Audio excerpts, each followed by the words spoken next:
Jadi Rasulullah SAW itu ketika mengatakan kuntu nabiyyan, aku adalah nabi, wa Adam munjadilun baina ma'in wa tin. Adam itu masih tanah dan air, jadi belum dicipta. Aku sudah jadi nabi, kata siapa? Siapa nama beliau saat itu? Itulah yang namanya Ahmad. Jadi bolak-balik kita nanti akan bahas itu. Inilah yang dimaksud innallaha wa malaikatahu yusholluna 'alan nabi, bukan rasul. Maka 'alan nabi qadiman azaliyan wa hadisan, semuanya qadim azali pada Allah, hadis pada malaikat dan kita. Apa namanya? Ahmad. Jadi maka salah satu sholawat yang dapat, yang diisyaratkan kepada kita, Allahumma ya Ahad, salli ala Ahmad wa ala ali Muhammad wal mahdi khalifatillahil ahad. Intinya yang pertama, ya Ahad, salli ala Ahmad. Waktu zaman itu, zaman Rasulullah Nabi Muhammad udah jadi nabi, Adam belum ada. Tadi namanya siapa? Ahmad. Ahmad itu adalah tajalli dari Ahad. Maka turunlah ayat Qul huwallahu ahad. Maka diistilahkan oleh ulama ahli hakikat, ana ahad bil mim. Tapi itu bukan hadis loh ya, itu istilah aja. Aku adalah ahad, tapi dengan mim. Tapi nggak boleh disebut dibaca, jangan dibaca, itu istilah aja. Maksudnya, aku adalah yang memancarkan nur kepada si Ahmad bila mim. Jadi, sang nabi di alam ruh itu bernama Ahmad. Kalau dalam bahasa hakikatnya, kata Rasulullah nih, ini bahasa hakikat ya, ini bukan hadis. Cuma untuk memahamkan kita hubungannya dengan Allah. Ana Ahmad bila mim. Gitu. Kok kata kuncinya mim ya? Makanya nanti ketika zuhur di akhir zaman, yang Nabiullah Adam ditegur oleh Allah, ya Adam, tahukah engkau siapa itu? Gak tahu Nabi Adam. Jadi Nabi Adam pun dikasih tahu. Apa kata Allah? Laula Muhammad ma khalaqtuka. Hadis itu sahih menurut Imam Al-Hakim Tirmizi, didhaifkan yang lain. Maka saya berimam saja ke Imam Al-Hakim. Ya, beliau mengatakan ini sahih sanadnya. Kalau bukanlah karena Muhammad, aku tidak ciptakan engkau, hai Adam. Berarti ada nur yang menjadi asbab Nabi Adam wujud. Apa itu? Nur Nabi Muhammad. Itulah kajian Nur Muhammad. Jadi kajian Nur Muhammad bukan kajian bid'ah, hadisnya itu. Dan ayat surat An-Nur, nurun ala nur, ya itu juga.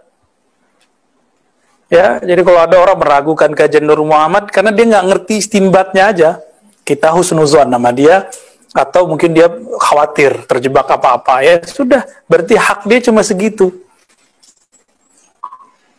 Nggak mau lebih tahu.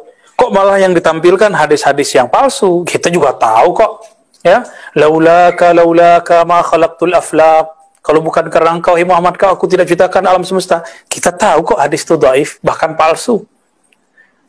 Laula nur Muhammad ma khalaqtul aflaq. Hadis palsu itu. Tapi yang ini kan nggak palsu.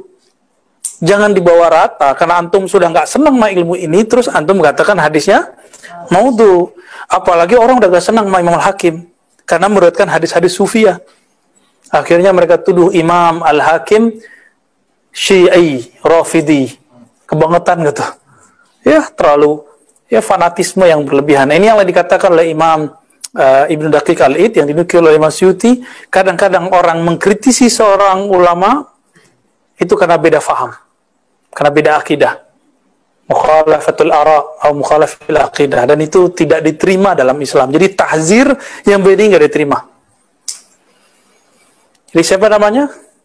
Ahmad Muhammad, gitu ya. Berarti sebelumnya Ahad. Ahad siapa? Loh, duluan nama Ahad Pak Allah.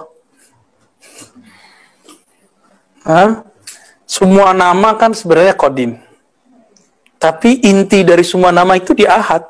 Maka Qul huwallahu ahad. Itulah rahasianya kenapa Qul huwallahu ahad sepertiga Al-Quran. Karena kalau ditimbang di semua ayat dia jadi berat sepertiga. Itulah inti azali ada di sana semua. Jadi itu boleh disebut ayat azali lah gitu. Karena ada ahad itu. Sedangkan nama Allah itu diperkenalkan kepada nabi-nabi sebelum Nabi Muhammad di dunia. Maka dibuktikan, direkam di Quran kisah Nabi Musa, innani anallah. Hai Musa, akulah Allah. Sungguh akulah Allah. Berarti si aku ini siapa? Aku itu Ahad. Ahad itu siapa? Lanjutannya panjang. Ada lagi namanya nama zat. Kalau Ahad itu nama sifat. Jadi ismu zat dalam ilmu hakikat berbeda dengan ismu zat dalam torikot. Dalam torikot, semua torikot menganggap hari ini nama zat adalah Allah. Tapi dalam ilmu hakikat Allah itu ismul azam. Nama yang agung atau ismul jalalah. Oke, bisa bedain. Tapi di torikot disebut ismul zat. Ya, nggak apa-apa. Itu ijazah dari guru antum, pakai aja ya. Beda istilah. Dalam ilmu hakikat nama zat itu rahasia. Sebenarnya dia sudah banyak di Quran, antum aja yang lupa-lupa. Kelewat karena nggak diberi jatah kan. Nanti ada saatnya dikasih jatahnya. Ya. Kalau sudah tahu nama zat, kita baru bisa tembus mengenal ma'rifatullah. Baru ruhnya berpulang kepada Allah sebelum tubuh ini kembali ke jasad. Baru nggak nanti ruhnya ya bolak-balik ke langit bumi, ya nggak bisa ke langit, nggak bisa ke bumi. Bukan gentayangan, tapi ngawang. Jadi ruh yang tidak mengenal nama Allah, nanti dia akan ngawang. Dia akan mencari siapa yang bisa ngajarin dia. Jadi jangan dikira orang meninggal selesai masalah, tambah banyak masalahnya. Betul, secara fisik, orang yang bertubuh fisik, lega melihat yang sakit-sakitan, mati, ya. Tapi ruhnya kan kasihan. Ya. Jadi jangan lagi antum berkonsep seperti orang-orang ahli zahir atau orang-orang yang falsafah materialism. Kalau orang mati selesai masalah, enggak, masih panjang. Nah, sekarang kita buka bab ini adalah awal menapaki jalan ini. Ya. Wassallallahu ala sayyidina Muhammad walhamdulillah rabbil alamin. Al-Fatihah. Alhamdulillah. Bismillah.